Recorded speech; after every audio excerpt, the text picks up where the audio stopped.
Hello everyone, I am Gaurav and you are watching my YouTube channel physics Pathshala. तो भाई जो आज का टॉपिक है it is for class 11। The chapter name is work energy and power. तो हम शुरुआत करेंगे वर्क से।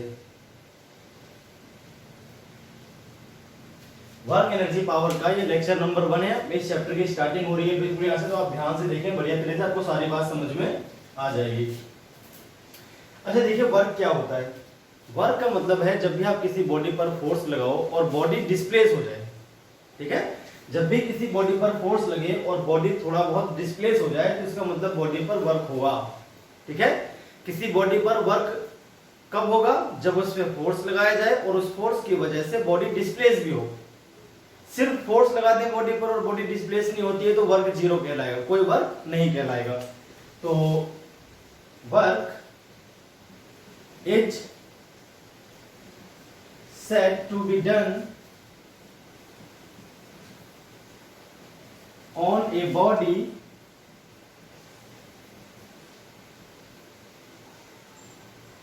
when a force is applied on it.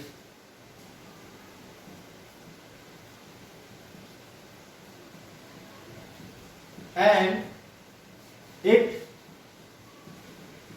displaces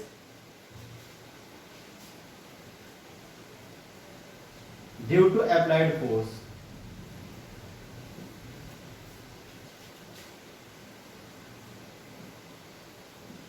ठीक है, इतनी बात समझ आ गई भाई। किसी भी बॉडी पर वर्क कब होता है? जब बॉडी पर फोर्स लगाया जाए और उस फोर्स की वजह से बॉडी में थोड़ा बहुत डिस्प्लेसमेंट भी आ जाए। ठीक है, बॉडी का डिस्प्लेस होना बहुत जरूरी है।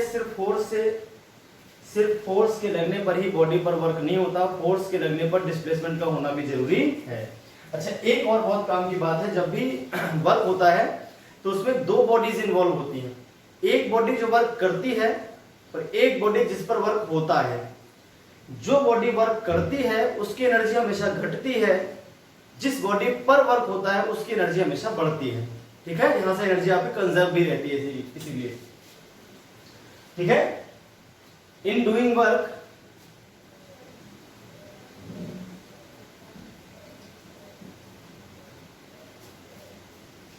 there are always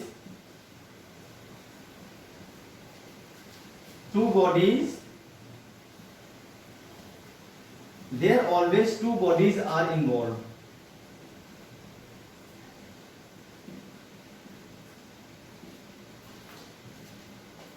First, which is doing work. ठीक है,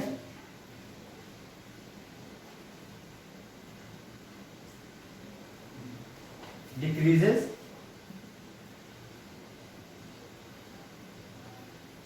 its energy decreases, ऐसे लिखते हैं ना, ज्यादा बढ़िया रहेगा। जो वर्क करती है उसकी एनर्जी क्या होती है? Decrease. It's energy decreases and second on which work is done, it's energy increases.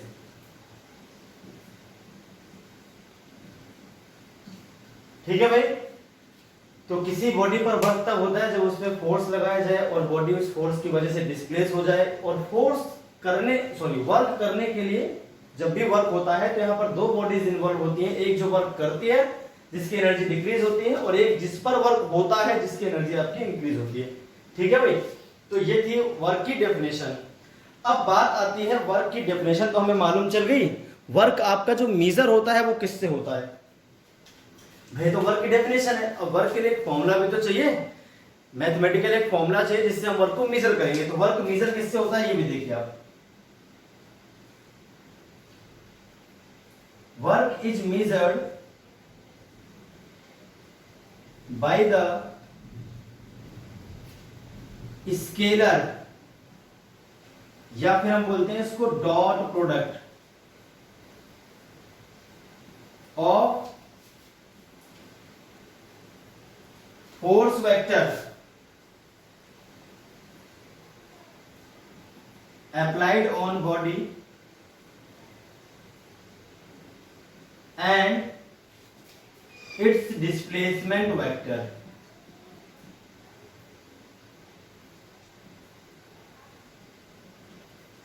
ठीक है भाई, यानी जो बॉडी पे फोर्स लगता है वो फोर्स वेक्टर और बॉडी का जो डिस्प्लेसमेंट है वो डिस्प्लेसमेंट वेक्टर के डॉट प्रोडक्ट को हम क्या बोलते हैं, उस बॉडी पर किया गया वर्क। ठीक है, किसी बॉडी पर कितना वर्क होगा, जितना उस पे फोर्स काम कर रहा है और उसका डिस्प्लेसमेंट। क्लियर होगी बात? चलिए भाई, बहुत अच्छी बात है। अच्छा, ये बात आपको ध्यान रखनी है, हमेशा दो ही बॉडी इन्वॉल्व होंगी जब भी वर्क होगा। ठीक है, हमेशा दो बॉडी आपकी इन्वॉल्व होंगी, एक की एनर्जी बढ़ेगी और एक की एनर्जी घटेगी। इसीलिए हम बोलते हैं एनर्जी क्या है, कंजर्व्ड है। एनर्जी क्या है भाई, कंजर्व्ड है। यहाँ पे दो बॉडीज है, एक की घटती है और एक की बढ़ती है सेम अमाउंट में। तो ये हो गई पूरी बात। ठीक है, तो अब इसमें देखिए नंबर फर्स्ट फॉर्मूला है फॉर कांस्टेंट फोर्स।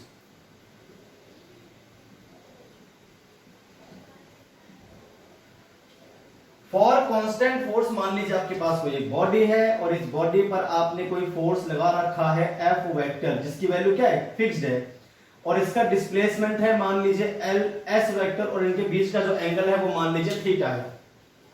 ठीक है, बॉडी का जो मास है उसको मैंने m मान लिया। क्लियर होगी बात? तो यहां से जो वर्क आपके पास आएगा वो सीधे सीधे आएगा F vector dot S vector, F vector dot S vector. अब F वेक्टर की वैल्यू आ जाएगी आपके पास F, S वेक्टर की आ जाएगी S, और इनके बीच का एंगल आ जाएगा थीटा।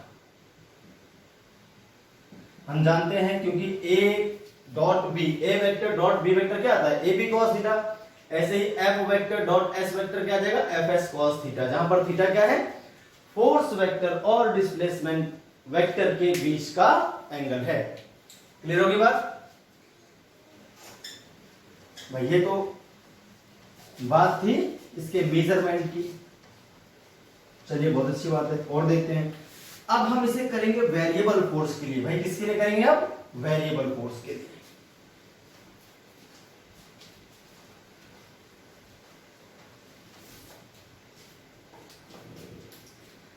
ये तो बिल्कुल आसान था, लेकिन जो कंडीशंस में आएगा वो आपका वेरिएबल फोर्स के लिए आएगा मोस्टली।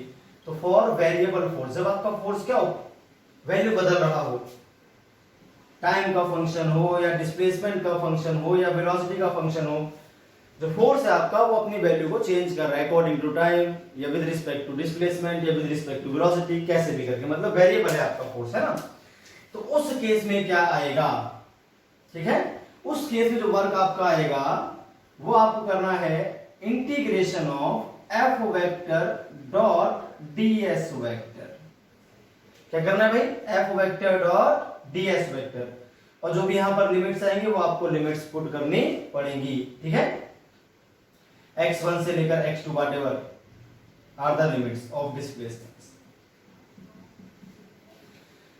यानी जब भी आपका जो फोर्स है वो वेरिएबल रहेगा तो आपको ये फॉर्मूला अप्लाई करना है। फोर्स मान लीजिए आपका कांस्टेंट नहीं है तो आपको इस तरह से करना है कि for a small displacement force को आप कांस्टेंट मान सकते हो। तो स्मॉल डिस्प्लेसमेंट के लिए फोर्स को कांस्टेंट मान के पहले एफ डॉट ds करेंगे, जिससे एक स्मॉल वर्क निकलेगा, और उस पूरे वर्क को कर देंगे हम इंटीग्रेट। यहाँ पर आपको फोर्स है तो डिस्प्लेसमेंट का फंक्शन दिया होगा या किसी और चीज का फंक्शन होगा, आप इजीली कर पाओगे। ठीक है, कोई दिक्कत वाली बात नहीं आएगी। इस तरह से आपको यहाँ पर वर्क निकालना है। ठीक है, फॉर वेरिएबल फोर्स वाले केस में। अब अगर इसको थोड़ा सा और सॉल्व करते हैं, मान लीजिए यहाँ पर जो फोर्स और डिस्प्लेसमेंट है उनके बीच का एंगल थीटा है। भाई जो आपके पास फोर्स वेक्टर है और जो डिस्प्लेसमेंट वेक्टर है उनके बीच का एंगल क्या है भाई आपके पास, मान लीजिए एंगल क्या है, थीटा है उस केस में, है ना। तो उस केस में कैसे करेंगे, वर्क इज इक्वल टू हो जाएगा F D S cos theta integration with proper limits x1 to x2। Theta क्या है, angle between F vector and ds vector. Small displacement जो है आपका, उसका जो आपका वेक्टर है वो। मान लीजिए किसी कर्व पाथ को फॉलो कर रहा है कोई बॉडी, है ना, यहाँ पर हमें छोटा सा एक डिस्प्लेसमेंट ले लिया जिसको हम बोलेंगे ds वेक्टर, ये है ना, फोर्स मान लीजिए यहाँ पर है वो इस तरह से लग रहा है आपका, ये f वेक्टर है, यहाँ पर जो एंगल बन रहा है वो थीटा बन रहा है, तो इस केस में ये आपका ds वेक्टर है जो ब्लू कलर का बना हुआ है, तो इस केस में आपको ऐसे निकालना है जैसे मैंने आपको बता दिया, f ds cos थीटा का इंटीग्रेशन हम कर लेंगे। इसके जब क्वेश्चंस आएंगे तो आप बहुत इजीली बात समझ पाओगे, इसका हमें यूज कैसे करना है। अभी आपको मैं फॉर्मूला जो बता रहा हूँ, फॉर्मूला आप ध्यान से देखें कैसे हमें यूज करना है इस फॉर्मूले को। ठीक है भाई, तो फॉर्मूला हमारे पास आ गया, इसके हम क्वेश्चंस भी करेंगे तो आपको इजीली बात समझ में आ जाएगी इस फॉर्मूले का हमें यूज कैसे करना है। चलिए अब थोड़ा सा और मैं इसके डिटेल में जाना चाहूंगा, तो आप ध्यान से देखो। अगर आपको जो f वेक्टर, इसी केस की बात हो रही है, f वेक्टर मान लीजिए आपको दे रखा हो fx i cap plus fy j cap plus fz k cap, है ना, f मतलब वेक्टर फॉर्म में दे रखा, i j k के फॉर्म में दे रखा होगा, यहाँ पर आपको fx fy fz दिए होंगे, जैसे 3d या 3x जो भी चीजें होंगी वो आप देख लोगे, ठीक है।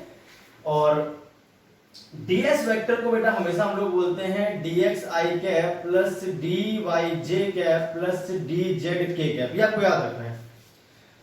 जो भी डिस्प्लेसमेंट होता है, अगर ds वेक्टर की बात कर रहे हो तो dx i cap dy j cap और dz k कैप ही रहेगा, ये फिक्स्ड होता है, ये आपको क्वेश्चन में दिया होता है, ये आपको अपने मन से मानना होता है। ds वेक्टर आपको हमेशा यही लिखना है जो मैंने लिख दिया है। तो इस केस में वर्क जो आता है इंटीग्रेशन ऑफ f वेक्टर, तो क्या हो जाएगा भाई, fx i cap plus fy j cap plus fz k cap. फिर यहां पर हम बात कर लेंगे dot dx i cap plus dy j cap plus dz k cap की। जो भी लिमिट्स है वो हम लिमिट्स लगा लेंगे यहां पर, ठीक है, लिमिट्स हम बाद में पुट कर लेंगे। जो भी लिमिट्स क्वेश्चंस में दे रही होंगी वो हम लगा लेंगे, इसमें क्वेश्चंस में लिमिट दी जाती है, इसके लिए आपको घबराने की बिल्कुल भी जरूरत नहीं है।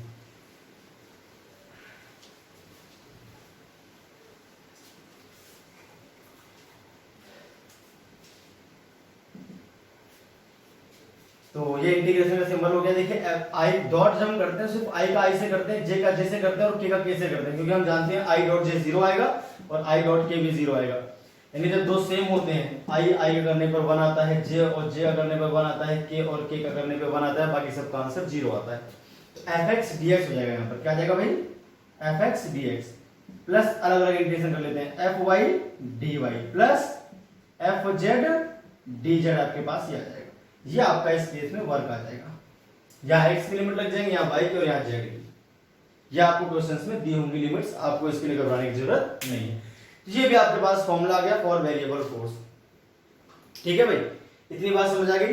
तो कांस्टेंट फोर्स के लिए आपके पास बिल्कुल सिंपल फॉर्मूला था, f vector dot s vector for variable force integration of f dot ds करते हैं। आपको ये ध्यान रखना है, यहां पर आप सीधे निकाल सकते हैं, for small displacement force can be assumed as a constant.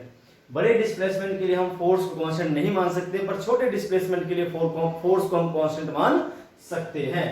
ठीक है भाई, तो उस केस में आपके पास इस तरह से फॉर्मूले आपको इंटीग्रेशन करना पड़ेगा, उस केस में आप डायरेक्ट वर्क नहीं निकाल सकते। तो पहले small force sorry for small displacement work निकालेंगे और उसके बाद उसको इंटीग्रेट करेंगे तो अपना आंसर आ जाएगा।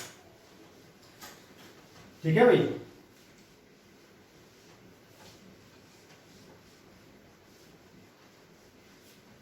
ये बात हम ग्राफिकल एनालिसिस में भी कर सकते हैं, ग्राफिकल एनालिसिस ऑफ वर्क।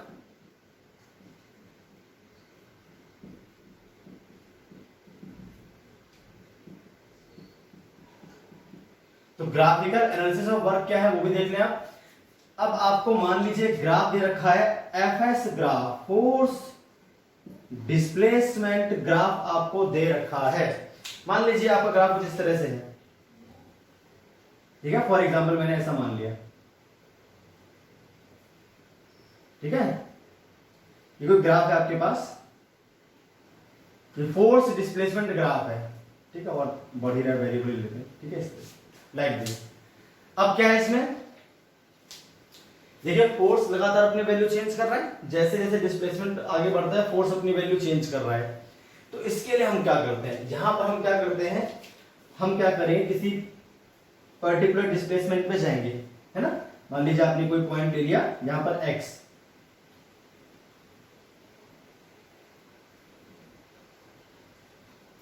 इस पे आपने सामने डाल दिया परपेंडिकुलर फोर्स है, सॉरी ये जो आपके पास पॉइंट था जहां पर डिस्प्लेसमेंट आपका मान लो x दे रखा है, तो यहां से आप क्या करोगे, परपेंडिकुलर ड्रॉ करोगे सीधे f, यहां का फोर्स निकल आएगा। अब हल्का सा स्मॉल डिस्प्लेसमेंट आप ले लो इस जगह पे, ये ठीक है। यहां पर आपने स्मॉल डिस्प्लेसमेंट क्या ले लिया भाई, यहां पर आपने स्मॉल डिस्प्लेसमेंट ds ले लिया इस जगह पे, इसको भी ऐसे मान लेते हैं, मान लीजिए यहां पे जो डिस्प्लेसमेंट है x ने s मान लेते हैं, ठीक है। यहां से यहां तक का डिस्प्लेसमेंट s था, उसके बाद फॉर स्मॉल डिस्प्लेसमेंट ds, इस लाइन पे हम s को मेजर कर रहे हैं। यहां पर for small displacement ds force की जो वैल्यू आएगी उसमें ज्यादा अंतर नहीं आएगा। मान लीजिए यहां पर फोर्स f है, ये बहुत पास है, ये दोनों लाइन बहुत क्लोज है, इतना क्लोज कि जो अंतर दिख रहा है बहुत कम हो जाए, और क्लोज करोगे अंतर और कम हो जाएगा और कम हो जाएगा। मतलब यहां पर जो फोर्स की वैल्यू f आ रही है, तो यहां पर भी फोर्स की ऑलमोस्ट वैल्यू क्या आनी चाहिए भाई, f ही आनी चाहिए, क्या आनी चाहिए, f ही आनी चाहिए। तो आपके पास ये जो दिखेगा आपको, ये लगभग एक रेक्टेंगल की तरह बनेगा अगर ये दोनों लाइन बहुत क्लोज होती हैं। अगर इन दोनों लाइन को मैं दूर करता हूं तो यहाँ पर तिरछी लाइन आती है। देखिए मेरी बात ध्यान से आप समझो, पहले मैं क्या कह रहा हूं। मैंने कहा अगर मैं इन दोनों को दूर बनाऊंगा तो कुछ इस तरह से बनेगा, ये सेम रेक्टेंगल तो नहीं है, पर अगर क्लोज करता हूं और क्लोज करता हूं तो उस केस में क्या हो रहा है, अगर यहां से मैं सीधी लाइन ड्रॉ करता हूं इस तरह से, यहाँ एरिया में बहुत बड़ा अंतर है, यहाँ पर छोटा सा ज्यादा बड़ा थोड़ा कम हो गया अंतर, यहाँ पर तो बहुत कम हो गया अंतर। जब आपकी लाइन क्लोज होगी तो आपकी जो शेप बनेगी वो मान लीजिए इस तरह से बन रही है। अब इससे मैंने एक लाइन सीधी खींच दी, अब जो एरिया आएगा रेक्टेंगल का वो तो ही आएगा, और उसमें एक ट्रायंगल ऊपर का छूट रहा है, इतना ट्रायंगल, ये ट्रायंगल छूट रहा है। लेकिन अगर हम देखें ध्यान से कि जो रेक्टेंगल का एरिया है और जो हमारी शेप है जिसमें ऊपर ट्रायंगल भी है, उसका एरिया ऑलमोस्ट क्या है, बराबर ही तो है, क्योंकि इतने एरिया का तो फर्क आएगा, जो ट्रायंगल से बन रहा है इतने एरिया का फर्क आएगा। जो रियल शेप दिख रही है और इसको मैं रेक्टेंगल मान लूं तो अगर एरिया में ज्यादा फर्क नहीं है, हम क्या कर सकते हैं, इसका एरिया निकालने के लिए इसको हम क्या एज्यूम कर सकते हैं, रेक्टेंगल। ये शेप जो बन रही है एक्चुअल में रेक्टेंगल तो नहीं है, लेकिन अगर मैं इसको रेक्टेंगल एज्यूम करता हूं इस तरह से, तो केवल इतने ट्रायंगल का फर्क पड़ेगा, और ये जो ट्रायंगल का एरिया है वो इस बड़े से एरिया के रिस्पेक्ट में बहुत कम है, उसको हम इग्नोर कर सकते हैं, कोई दिक्कत वाली बात नहीं है। अगर मैं इसका एरिया निकालता हूं तो इसका एरिया कैसे आएगा भाई, जो आपके पास ये तो दे रखी है आपको f और ये दे रखी है आपको ds, है ना। यहां पर स्मॉल एरिया क्या जाएगा, dA, तो d आपका आ जाएगा f dot ds, f multiply ds आ गया आपके पास स्मॉल एरिया। अब अगर हम इसका पूरा एरिया निकाल दें इस तरह से, ये सारा एरिया निकालना शुरू कर देंगे, सारा एरिया निकालना शुरू कर देंगे, तो क्या निकलेगा भाई, देखिए एफ डी एस क्या होता है, वर्क ही तो होता है। तो एफ एस ग्राफ का जो एरिया आएगा, इस तरह के जितने भी रेक्टेंगल बनेंगे उन सबका एरिया आप काउंट करोगे। काउंट करने का मतलब है इंटीग्रेशन करना है, क्या करना है भाई, इंटीग्रेशन करना है पूरा। तो वर्क इज इक्वल टू क्या आ जाएगा भाई, वर्क इज इक्वल टू आ जाएगा, जो आपके एरिया देख रहे हैं इन सभी एरिया को ऐड कर लो। ऐड करने का मतलब होता है इंटीग्रेट कर लो, कहां से कहां तक, ये जो पहली लिमिट है वहां से लेकर दूसरी लिमिट तक, तो S1 से लेकर S2 तक हम इसको क्या कर लेंगे, डिफरेंट इंटीग्रेट कर लेंगे। तो ये जो पूरा एरिया आएगा वो हमारा आंसर हो जाएगा, है ना। पूरा जो एरिया आएगा वो क्या आ जाएगा भाई, आंसर। इसको हम बोलेंगे area of F S graph under displacement axis. FS graph और डिस्प्लेसमेंट एक्सिस के बीच जो आपका एरिया आएगा बड़ा सा, पूरा एरिया दिख रहा है आपको यहां से लेकर यहां तक का, यही आपका नेटवर्क डन होगा। ये तो हो गया एरिया। ये किसके बराबर आता है, इंटीग्रेशन ऑफ S1 से लेकर S2 F ds। ये आपके पास आंसर आ जाएगा। क्लियर हो गई भाई बात। तो इस तरह से आप एरिया से भी निकाल सकते हो अपना आंसर बहुत इजीली, एरिया से भी अपना आंसर बहुत इजीली निकाल सकते हो। कभी भी एफएस ग्राफ आपको दे रखा है तो उसका जो एरिया आएगा अंडर डिस्प्लेसमेंट एक्सिस वही आपका वर्क होगा।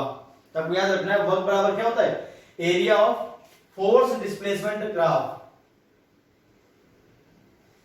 Area of force displacement graph जो होता है वही होता है वर्क। तो आपको ये करने की जरूरत नहीं, तो मतलब वर्क इससे निकलेगा ही बता रहा हूं मैं। आप सीधे अगर एरिया निकाल पाओगे तो आपका आंसर आ जाएगा। कभी कभी हमें स्ट्रेट लाइन दे रखी होगी तो हम वहां से अगर ट्रायंगल के एरिया निकाल देंगे इजीली आ जाएगा। तो कर्व दे रखा है तो आपको इस तरह से एरिया निकालना पड़ेगा। कर्व नहीं दे रखा, सीधे स्ट्रेट लाइन दे रखी है तो और इजी बात है, फिर कोई दिक्कत वाली बात नहीं है। फिर आप सीधे एरिया निकालना, आपका आंसर आ जाएगा। तो अगर एरिया इजीली निकल पाएगा तो सीधे एरिया निकाल देना, और एरिया इजीली नहीं निकल पाएगा तो हमें एफ डी एस करके निकालना पड़ेगा। जैसे हम इंटीग्रेशन करते हैं वैसे करना पड़ेगा, ठीक है। तो फोर्स डिस्प्लेसमेंट ग्राफ का जो एरिया होता है वो भी वर्क ही होता है। अभी अक्सर क्वेश्चंस में क्या होता है, एक फोर्स और एक डिस्प्लेसमेंट के बीच हम ग्राफ दे देंगे आपको, और उस ग्राफ फिर पूछेंगे वर्क कितना है, तो उसके क्या करना है आपको, उस ग्राफ का जो एरिया बनेगा उससे आप इजीली वर्क निकाल पाओगे। जितना एरिया आएगा वही आपका वर्क आ जाएगा, वर्क की यूनिट लगा देंगे एरिया की वैल्यू में, आपका आंसर आ जाएगा। तो भाई ये सारी बातें थी मैथमेटिकली वर्क को निकालने की। आज हम न्यूमेरिकल्स में, आज हम पहले पूरी थ्योरी समझ लेते हैं, इसके बाद हम न्यूमेरिकल ट्राई करेंगे। ठीक है, पहले पूरी थ्योरी समझते हैं बढ़िया तरह से कि थ्योरी में क्या क्या चीजें हमारे पास आएंगी वर्क के लिए। तो भाई वर्क क्या है ये समझ लिया, वर्क का फॉर्मूला भी हमारे पास आ गया। अब हम बात करते हैं वर्क स्केलर है कि वेक्टर है। तो work is a scalar quantity, क्यों, क्योंकि भाई दो वेक्टर्स का स्केलर प्रोडक्ट है ये, तो वर्क क्या आ जाएगा आपका, work is scalar quantity, work is scalar quantity, ये भी काम की बात है। It follows algebraic sum,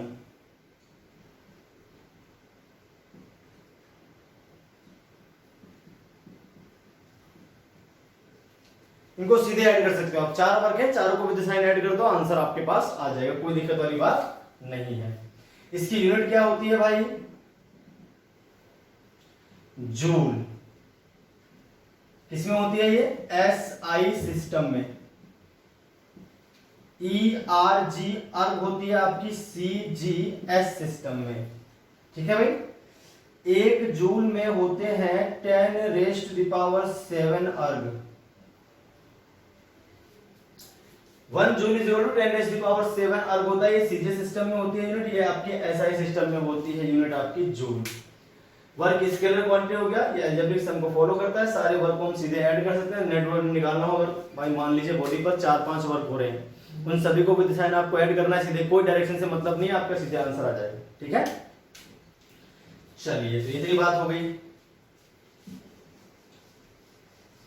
unit भी चल गई पता, स्केलर है वेक्टर है ये भी हमें चल गया पता। अब कर लेते हैं आगे की बात। ठीक है, चलिए तो सुनिए, अब हम बात कर लेते हैं नेचर ऑफ वर्क डन।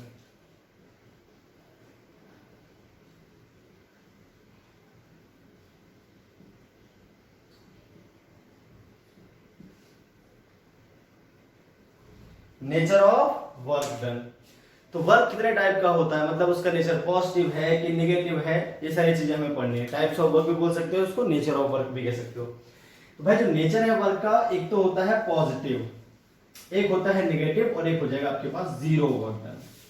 तो अब आपका पॉजिटिव कब होता है वो समझ रहे हैं। नंबर फर्स्ट हम बात कर रहे हैं पॉजिटिव वर्क की। तो वर्क पॉजिटिव कब कहलाएगा, आपको ये बात ध्यान से समझनी है। If angle between force vector and displacement vector is, theta जो एंगल है दोनों के बीच का, ये जो आपका है 90 से तो छोटा होना चाहिए, 90 डिग्री से, और बड़ा या बराबर होना चाहिए 0 डिग्री के, है ना। π/2 के फॉर्म में चाहो तो π/2 भी कर सकते हैं, 90 तो π/2 भी लिख सकते हैं इसको। थीटा जो है आपका वो π/2 से छोटा होना चाहिए और 0 से बड़ा होना चाहिए या उसके बराबर। तो जब ये कंडीशन मिलती है, यानी फोर्स और डिस्प्लेसमेंट के बीच का जो एंगल है वो 0 से लेकर, 0 भी शामिल है उसमें, 90 से छोटा हो, 90 नहीं शामिल है, ठीक है, 90 से क्या है, छोटा है, तो उस केस में जो वर्क होता है उसको हम बोलते हैं पॉजिटिव वर्क। क्या बोलते हैं भाई, पॉजिटिव वर्क बोलते हैं। ठीक है, यानी थीटा कैसा एंगल है आपका, एक्यूट एंगल है।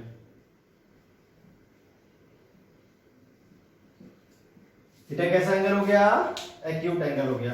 कुछ फिगर इसका इस तरह से आप बना सकते हो, मतलब एक हमने ली बॉडी, उस पर जो हमने फोर्स और डिस्प्लेसमेंट दिखा रखे हैं, उनके बीच का एंगल 90 से कम है, कुछ इस तरह से। तो इस केस में फोर्स क्या कहलाता है, सॉरी, इस केस में जो वर्क कहलाता है वो क्या कहलाता है आपका, वर्क कहलाता है पॉजिटिव।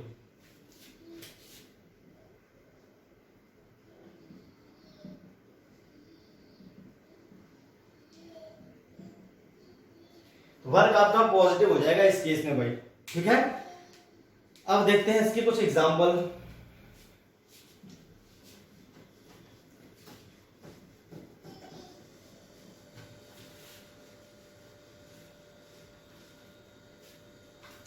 अब एग्जाम्पल में क्या क्या आ जाएगा वो भी सुनिए। अब इसमें एग्जाम्पल क्या हो जाएगा आपके पास, जैसे हम एग्जाम्पल की बात करें तो जैसे मान लीजिए आपके पास कोई स्प्रिंग है, यहां से ब्लॉक अटैच है, आपने इस पे फोर्स F लगाया और ये आपकी जो स्प्रिंग है वो स्ट्रेच हो रही है ना।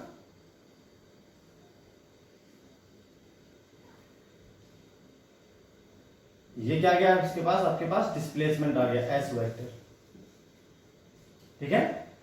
तो डिस्प्लेसमेंट वेक्टर भी आपका इस डायरेक्शन में है और फोर्स वेक्टर भी क्या आपका इसी डायरेक्शन में है, दोनों सेम डायरेक्शन में है। एंगल 0 बन गया, उस केस में क्या आ जाएगा आपका पॉजिटिव वर्क आ जाएगा।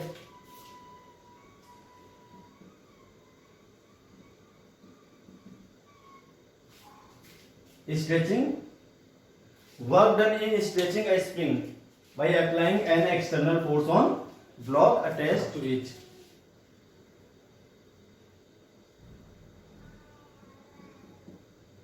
Work done in stretching a spring by applying external force on block attached to it। ठीक है भाई, तो हम सेम डायरेक्शन में फोर्स लगाते हैं, उसी डायरेक्शन में जो ब्लॉक है वो आगे मूव कर रहा है, तो जो वर्क आएगा वो क्या आ जाएगा पॉजिटिव, क्योंकि इनके बीच का एंगल 0 है। और बहुत सारे केस आपके बन सकते हैं, हजारों एग्जांपल हैं इसके, जहां पर आपका जो एंगल बने फोर्स और डिस्प्लेसमेंट के बीच का वो क्या बनना चाहिए, वो बनना चाहिए आपका 90 डिग्री से कम, 0 से ज्यादा या उसके बराबर।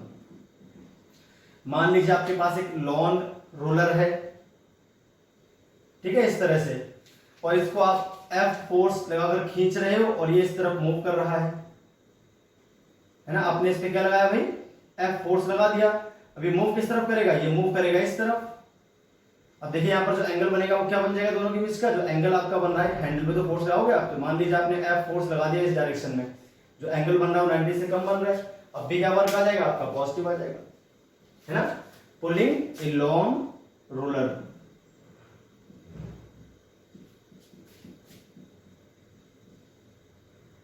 on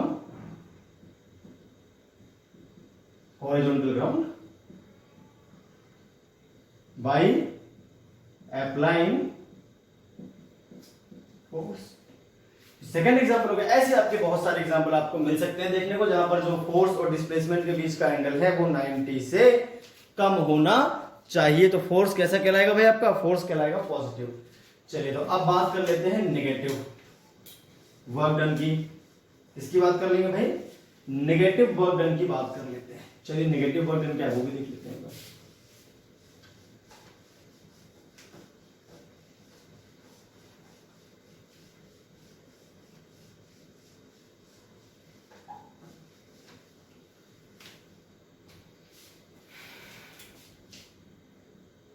नंबर सेकेंड है आपके पास नेगेटिव वर्क। नेगेटिव वर्क कब होता है, when angle between F vector and S vector is, जो एंगल थीटा है वो आपका 90 से बड़ा हो, 180 से छोटा या उसके बराबर हो, यानी π/2 से क्या हो, बड़ा हो, और पाई के इक्वल या उसके बराबर हो, तो इस केस में जो वर्क होता है उसको हम बोलते हैं नेगेटिव।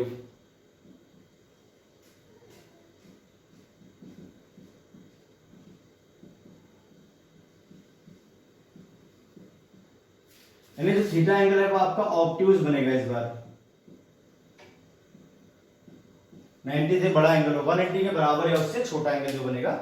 इसका फिगर हम देखें तो किस तरह से हो जाएगा। मान लीजिए आपका जो डिस्प्लेसमेंट है वो तो इस डायरेक्शन में है, लेकिन फोर्स आप इस डायरेक्शन में लगा रहे हो बॉडी पर। एंगल कैसा दिख रहा है आपको, थीटा 90 से बड़ा दिख रहा है। कैसा वर्क आएगा, ये नेगेटिव वर्क आएगा। अब इसके एग्जांपल देख लेते हैं।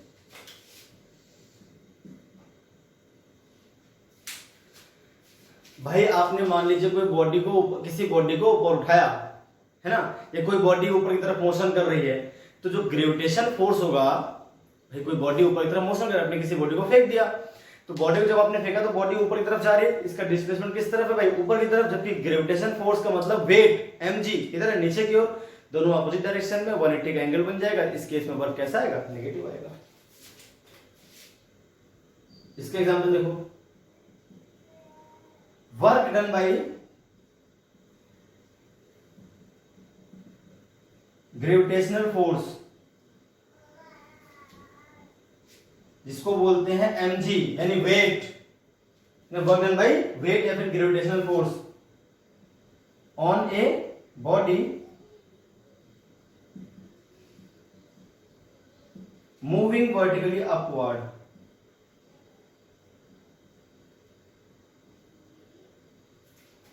अब कोई बॉडी अगर ऊपर से नीचे आती है तो वर्क प्लस का हो जाएगा, क्यों, अभी फोर्स mg नीचे काम कर रहा है, डिस्प्लेसमेंट भी नीचे, तो वर्क प्लस का हो जाएगा। इस केस में कैसा है वर्क, माइनस का, क्यों, बॉडी जो है उसका डिस्प्लेसमेंट तो आएगा ऊपर की तरफ, जबकि जो वेट है उसका वो किधर आएगा, नीचे की ओर, जो एफ वेक्टर है आपके पास, ठीक है, जो एफ वेक्टर है जिसको हम बोलते हैं वेट, वो नीचे काम कर रहा है, आपका डिस्प्लेसमेंट ऊपर है, 180 का एंगल बन रहा है, 180 का एंगल बनेगा तो कैसा वर्क आएगा, नेगेटिव वर्क आएगा, क्योंकि cos x की वैल्यू क्या होती है, -1। ठीक है, तो भाई इस तरह से नेगेटिव वर्क आपका आ जाएगा, क्योंकि 90 से बड़े सभी एंगल्स के लिए cos की वैल्यू कैसे आती है, नेगेटिव, तो एंगल पर ही डिपेंड करती है सारी कहानी, क्योंकि फोर्स, देखिए मेरी बात ध्यान से पहले आप सुन लीजिए, जो वर्क का फॉर्मूला है उसमें होता है mod of f, mod of s और cos थीटा। इसमें मॉड ऑफ f जो होता है कैन नेवर बी नेगेटिव, क्योंकि मॉड किसी भी वेक्टर का कभी नेगेटिव नहीं आता, यानी किसी भी वेक्टर क्वांटिटी का जो मैग्नीट्यूड है वो कभी भी नेगेटिव नहीं हो सकता, और डिस्प्लेसमेंट भी क्या है, कभी नेगेटिव नहीं हो सकता। तो नेगेटिव होता है किसकी वजह से, केवल cos थीटा की वजह से, तो वर्क पॉजिटिव भी इसकी वजह से है और नेगेटिव भी इसी की वजह से है, तो वही कंडीशन आपको दे रखी थी। तो इसमें f और s का कोई रोल नहीं है पॉजिटिव और नेगेटिव करने के लिए, इनकी वैल्यूज का डायरेक्शन का रोल है, ठीक है। तो f की वैल्यू कभी नेगेटिव नहीं होती और डिस्प्लेसमेंट की वैल्यू भी कभी नेगेटिव नहीं होती, ठीक है भाई। वैल्यू की बात कर रहा हूं मैं, डायरेक्शन तो नेगेटिव हो सकती है, -i कैप भी हो सकता है, -j कैप भी हो सकता है, पर वैल्यू कभी नेगेटिव नहीं होती। तो सारा जो नेगेटिव का रीजन है वो क्या है, angle between force and displacement vector, ठीक है भाई। चलिए तो आगे बात कर लेते हैं हम। इस तरह से हमने बात कर ली नेगेटिव वर्क की भी, और बहुत सारे एग्जांपल आपको मिल सकते हैं इसमें, जहां पर वर्क आपको क्या आ जाएगा, नेगेटिव आ जाएगा। फोर्स अगर 90 से बड़े एंगल पर लग रहा है तो आपका वर्क क्या आ जाएगा भाई, नेगेटिव आ जाएगा। स्प्रिंग जो फोर्स होता है उसका भी वर्क क्या आता है, हमेशा नेगेटिव, क्यों, स्प्रिंग मान लीजिए आपने, ये एक स्प्रिंग है, जब भी हम किसी स्प्रिंग को खींचते हैं तो स्प्रिंग फोर्स जो काम करता है जिसको हम बोलते हैं F = kx, वो हमेशा डिस्प्लेसमेंट के अपोजिट डायरेक्शन में काम करता है। तो work done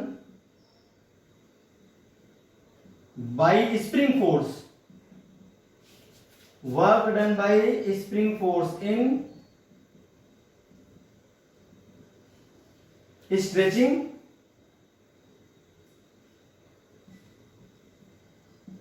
is always negative,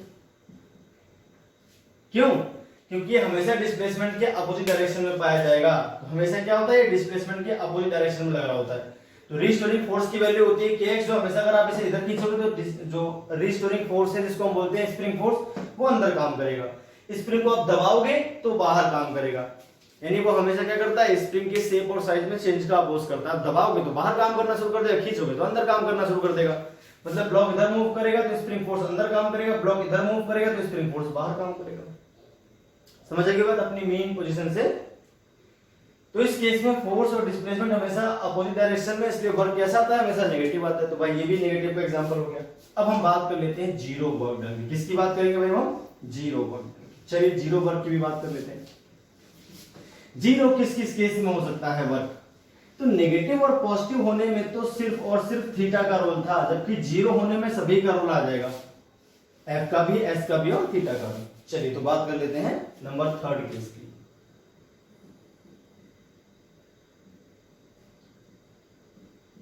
zero work, work can be zero by following reasons. Number A में क्या है, अगर थीटा जो है आपका 90 है, किसके बीच का थीटा क्या है आपका, angle between F vector and S vector, तो उस केस में आपके पास क्या आ जाएगा, वर्ग 0 आ जाएगा। क्यों? क्योंकि वर्ग जो वैल्यू होती है वो होती है एफ एस कॉस 90 हो जाएगा, कॉस 90 की वैल्यू 0 होती है, वर्ग क्या आ जाएगा भाई आपके पास 0 आ जाएगा। इसका एग्जांपल क्या है, इसके एग्जांपल देखते हैं। जब आपका f और s आपस में 90 बनाते हो तो वर्ग क्या आ जाएगा आपके पास, वर्ग आपके पास 0 आ जाएगा, वर्ग क्या आ जाएगा 0 आ जाएगा। इसके एग्जांपल देखिए, ये मान लीजिए आपके पास एक कुली है और वो अपने सिर पे कोई वजन लेके चल रहा है, किस डायरेक्शन में, इस डायरेक्शन में s। अब इसका वेट इधर काम कर रहा है, जो वजन नहीं लेके चला हुआ है, तो वजन काम कर रहा है नीचे की तरफ mg, ये जो फोर्स है आपका वो तो किस तरफ है, डाउनवर्ड डायरेक्शन में, ठीक है, जिसकी वैल्यू क्या है mg है, और डिस्प्लेसमेंट किस तरफ है भाई, जमीन पर चल रहा है। जब भी कोई कुली अपने सिर पर वजन रखकर लेवल रोड पे चलता है, हॉरिजॉन्टल रोड पे चलता है, तो उस केस में उसका वर्क नहीं, ग्रेविटेशन से जो वर्क हो रहा है वो 0 आएगा। Work done by gravitation force when a coolie moves on horizontal road या फिर सरफेस, किसी वेट के साथ, ठीक है। तो कोई वेट अपने सिर पर रखकर जब वो जमीन के पैरेलल चलेगा, हॉरिजॉन्टल रोड पे चलेगा, डिस्प्लेसमेंट तो आपका आ जाएगा हॉरिजॉन्टल और वेट जो है वो वर्टिकल आएगा, दोनों के बीच 90 का एंगल बन जाएगा, तो आपका आंसर क्या आ जाएगा 0। तो इसका एग्जांपल ये हो गया पहला, when a pulley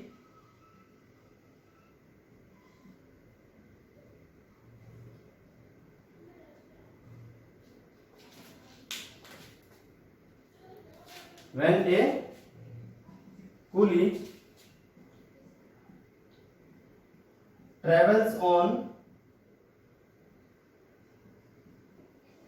horizontal platform with a weight या फिर लोड आप कह सकते हो इसको, on his head, then work done by gravitational force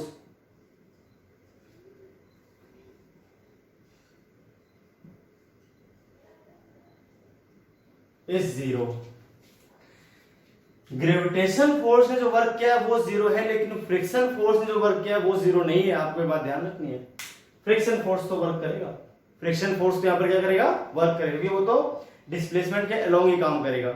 90 पे सिर्फ कौन काम कर रहा है, ग्रेविटेशनल फोर्स, तो फ्रिक्शन फोर्स का वर्क 0 नहीं आएगा। यहाँ पे नेट वर्क डन 0 नहीं बोल रहा मैं, सिर्फ इस ग्रेविटेशनल फोर्स की वजह से जो वर्क हुआ है वो 0 होगा। और फोर्सेस भी काम कर रहे हैं, उनका वर्क 0 नहीं है, नेट वर्क डन 0 नहीं बोला है मैंने। तो कुली वर्क तो करता है पर ग्रेविटेशन से कोई वर्क, मतलब इस वजन की वजह से जो वर्क नहीं करना पड़ रहा, वो करता है फ्रिक्शन की वजह से वर्क। अब वजन सिर पे आएगा तो फ्रिक्शन बढ़ जाएगा, जिसकी वजह से वर्क करना पड़ता है, ठीक है। तो ये हो गई बात भाई। अब देखते हैं और क्या एग्जांपल है इसके, और भी एग्जांपल हो सकते हैं। कोई बॉडी मान लीजिए सर्कुलर पाथ पे घूमती है, तो सेंट्रीपिटल जो वर्क करता है वो भी कितना आता है हमेशा, सेंट्रीपिटल फोर्स के द्वारा जो वर्क होता है वो भी क्या आता है हमेशा 0 आता है। क्यों, इसका एग्जांपल नंबर सेकंड देखो, work done by centripetal force is always 0। क्यों, because it is perpendicular to displacement।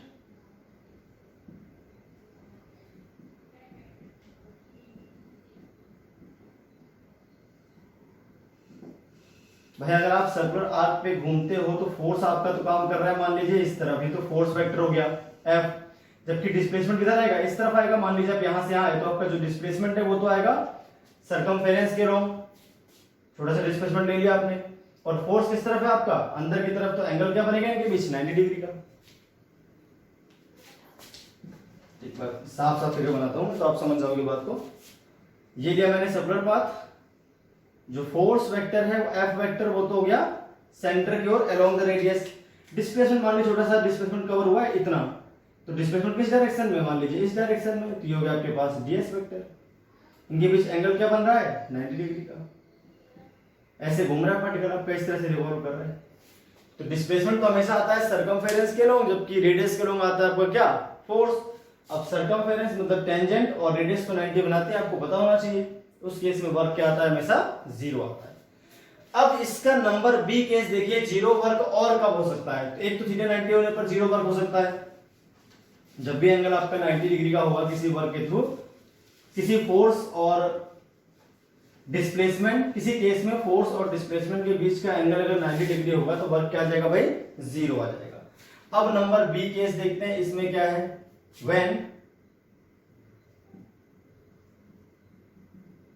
Applied force is 0। जब आपका फोर्स ही अप्लाई ना होता हो, तो अगर आपका फोर्स 0 होगा तो वर्क भी क्या आ जाएगा 0 आ जाएगा। ठीक है भाई। इसका एग्जांपल देखो, मान लीजिए कोई बॉडी यूनिफॉर्म स्पीड से मोशन कर रही है, तो उस पर नेट फोर्स कितना होता है 0। भाई नेट फोर्स कितना होता है 0। तो फोर्स के 0 होने की वजह से कोई वर्क नहीं होगा।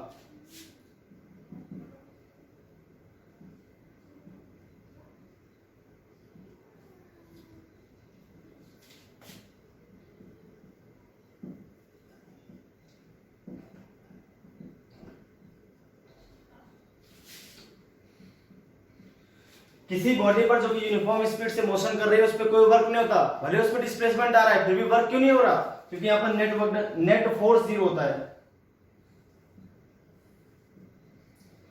Because net force on a body in uniform motion is 0। तो फोर्स के 0 होने की वजह से तो वर्क 0 आ रहा है। डिस्प्लेसमेंट तो है, बॉडी मूव कर रही है मतलब डिस्प्लेस तो कर रही है, लेकिन फिर भी वर्क 0 क्यों आ रहा है, क्योंकि बॉडी यूनिफॉर्मली मोशन कर रही है और इस केस में नेट फोर्स क्या आता है बॉडी पर 0। तो फोर्स के 0 होने की वजह से वर्क 0 है, डिस्प्लेसमेंट तो था। ठीक है। और क्या देखिए इसके एग्जांपल, नंबर सेकंड एग्जांपल देखिए, work done on a body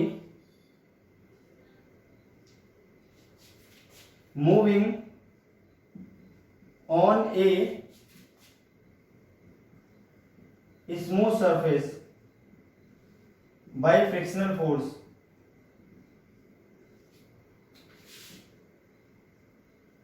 is 0। Work done by frictional force on a body moving on a smooth surface is 0। क्यों, स्मूथ सरफेस फ्रिक्शन 0 आता है, तो वहां फ्रिक्शनल फोर्स का वर्क निकालोगे तो क्या आ जाएगा 0, फ्रिक्शन तो है ही नहीं। तो स्मूथ सरफेस में फ्रिक्शन नहीं है, फ्रिक्शन फोर्स नहीं है, इसलिए वर्क भी क्या आ जाएगा 0 आ जाएगा। क्यों, क्योंकि फ्रिक्शन फोर्स क्या है आपका 0 है। तो इस तरह के और भी बहुत सारे एग्जांपल आपको मिल जाएंगे जहां पर फोर्स के 0 होने की वजह से आपका जो वर्क है वो 0 आ रहा है, जबकि बॉडी मूव तो कर रही थी पर बॉडी पे फोर्स ही नहीं था। ठीक है, चलिए भाई ये भी अच्छी बात है। अच्छा, ये जो वर्क आता है वो किसी एक स्पेशल फोर्स का 0 बोल रहा हूं मैं नेट वर्क डन 0 नहीं बोल रहा भाई, आपको ये बात ध्यान रखनी है। अब कोई कहेगा सर एक बॉडी फिर मूव कैसे कर रही है स्मूथ प्लेन पे, तो उस पे कोई फोर्स अप्लाई हो रहा है, उस अप्लाइड फोर्स का वर्क 0 नहीं बोल रहा मैं सिर्फ फ्रिक्शन का फोर्स 0 बोल रहा हूँ, फ्रिक्शन का वर्क 0 बोल रहा हूँ। तो मान लीजिए किसी बॉडी पर 5 फोर्स काम कर रहे हैं तो सभी का वर्क अलग अलग आएगा, हो सकता है किसी एक फोर्स का वर्क 0 हो जाए और बाकी सबका निकले। ठीक है, तो जब कोई बॉडी मूव करती है तो उस पर नेट वर्क डन 0 है ऐसा कोई जरूरी नहीं है। 4 फोर्स काम कर रहे हैं, किसी एक फोर्स का वर्क 0, ये पॉसिबल है। नेट वर्क डन केवल 0 तब आ सकता है जब बॉडी यूनिफॉर्मली मोशन करती है, फिर तो नेट वर्क डन ही 0 क्योंकि नेट फोर्स ही 0 है बॉडी पर। ठीक है भाई, चलिए तो अब देखते हैं, ये गलती से ये लिख गया था उसे हटा देना। तो अब हम बात कर लेते हैं अगले केस की, जब आपका जो डिस्प्लेसमेंट है वो 0 हो। नंबर थर्ड केस हो जाएगा, 0 वर्क के लिए बोल रहा हूं, व्हेन displacement is जीरो। अब डिस्प्लेसमेंट जीरो होगा तब भी आपका वर्क जीरो हो जाएगा। F into zero into cos theta करेंगे तो क्या जाएगा आंसर, जीरो आ जाएगा। इस केस में वर्क क्या आ जाएगा आपके पास, जीरो। इसकी एग्जांपल तो बहुत सारे हैं। आप किसी वजन को लेकर खड़े रहिए या किसी दीवार को आप पुश करते रहिए तो उस पर वर्क कितना आएगा, जीरो, तो मूव ही नहीं करेगी, है ना।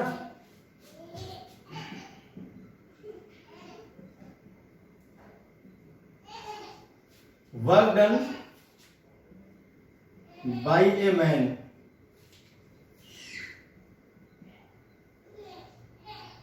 Standing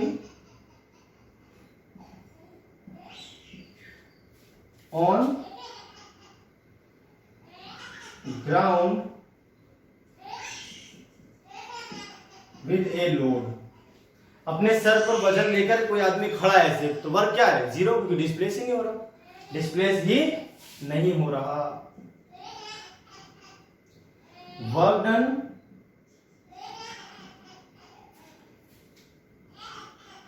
on a body in one full revolution on circular track is zero. क्यों, क्योंकि उसका डिस्प्लेसमेंट क्या आ जाएगा, जीरो आ जाएगा। ठीक है, डिस्प्लेसमेंट क्या आ जाएगा उसका, जीरो आ जाएगा। ठीक है, तो ऐसे बहुत सारे केस है जहां पर डिस्प्लेसमेंट जीरो आएगा, इसलिए आपका वर्क क्या आ रहा है, जीरो आ रहा है। तो ये भाई पूरे वर्क की मैंने बात आपको बता दी कि वर्क का फॉर्मूला क्या होता है, वर्क स्केलर है कि वेक्टर है, वर्क पॉजिटिव का होता है, नेगेटिव क्या होता है, वर्क को निकालते कैसे हैं, वेरिएबल केस में जब फोर्स काम कर रहा हो और कांस्टेंट फोर्स आपका काम कर रहा हो। ठीक है, तो आज हम दो चार छोटे मोटे न्यूमेरिकल देखते हैं। नेक्स्ट वीडियो लेक्चर में मैं आपको इसके अच्छे न्यूमेरिकल्स कराऊंगा जो आईआईटी जेईई और नीट के लिए आपके होंगे। ठीक है, चलिए देखते हैं न्यूमेरिकल। इसका एक क्वेश्चन नंबर फर्स्ट देख लेते हैं। इसमें क्वेश्चन में क्या है, आपको जो फोर्स वेक्टर है वो दे रखा है 6i cap plus 2j cap minus 3k cap, और जो डिस्प्लेसमेंट वेक्टर है वो दे रखा है 3i cap minus 2j cap plus xk cap, इस तरह से रखा है। Find value of x if work done by force is zero. चलिए सॉल्यूशन कर लेते हैं इसका। वर्क का फॉर्मूला क्या होता है भाई, F vector dot S vector. Work तो आपका जीरो है, एफ वेक्टर लिख लेते हैं 6i cap plus 2j cap minus 3k cap dot 3i cap minus 2j cap plus xk cap. क्या जाएगा आंसर, i का i से करेंगे 18, 2 का 2 से करेंगे माइनस, j का j से करेंगे -4, i का i से करते हैं तो 6 3 जा 18 आ जाएगा और i डॉट i 1 हो जाएगा। 2 2 जा -2, ये +2, ये -2 तो माइनस पर है, j डॉट j 1 हो जाएगा। -3 इंटू x करूंगा तो -3x जाएगा, इधर आ जाएगा 0। ये कितना हो गया भाई, 14 minus 3x is equal to 0। तो यहां से x आपका आ जाएगा 14/3। ये लीजिए आंसर। ठीक है भाई, ये हो गया आपका आंसर। क्लियर है। तो आज मैं न्यूमेरिकल एक्चुअली जानबूझ के नहीं कर रहा हूं, वीडियो लेक्चर आपका ऑलरेडी बहुत लंबा हो चुका है। तो जो अपने न्यूमेरिकल्स हैं वर्क पे, वो हम नेक्स्ट वीडियो लेक्चर में ट्राई करेंगे। सभी टाइप के न्यूमेरिकल्स मैं आपको बताऊंगा जो नीट और आईआईटी जेईई दोनों के लिए बहुत इंपॉर्टेंट है। टफ से टफ न्यूमेरिकल्स हम करके दिखेंगे उसमें। ठीक है, for variable force, for constant force, जितने भी पॉसिबल न्यूमेरिकल्स होंगे उनके सभी के एग्जांपल मैं आपको दूंगा कि इसी तरह के क्वेश्चंस आपके पूछे जाते हैं। तो ये था आपका वर्क के बारे में सारी बेसिक जानकारी आज के वीडियो लेक्चर में। पहला वीडियो लेक्चर था इस चैप्टर का, इसलिए मैंने सिर्फ इसमें क्या रखी है, थ्योरी रखी है। नेक्स्ट वीडियो लेक्चर में मैं आपको न्यूमेरिकल करके दूंगा, वर्क के ग्राफ वाले न्यूमेरिकल्स भी दूंगा, वेरिएबल फोर्स वाले न्यूमेरिकल्स भी दूंगा, जहां पर जो फोर्स है आपका वो डिस्प्लेसमेंट पे डिपेंड करता है, और जब फोर्स टाइम पर डिपेंड करता है, आपका डिस्प्लेसमेंट टाइम पर डिपेंड कर रहा है, तो कैसे वर्क निकालना है, जब फोर्स आपका टाइम का फंक्शन हो तब भी वर्क निकालना पड़ सकता है। ठीक है, और भी बहुत सारे बढ़िया बढ़िया क्वेश्चंस बनते हैं वर्क पे, जो IIT JEE में भी पूछे जाते हैं और नीट में भी पूछे जाते हैं। तो आज के लिए इतना ही, फिर मिलते हैं नेक्स्ट वीडियो लेक्चर में इस टॉपिक के न्यूमेरिकल्स के साथ। ठीक है।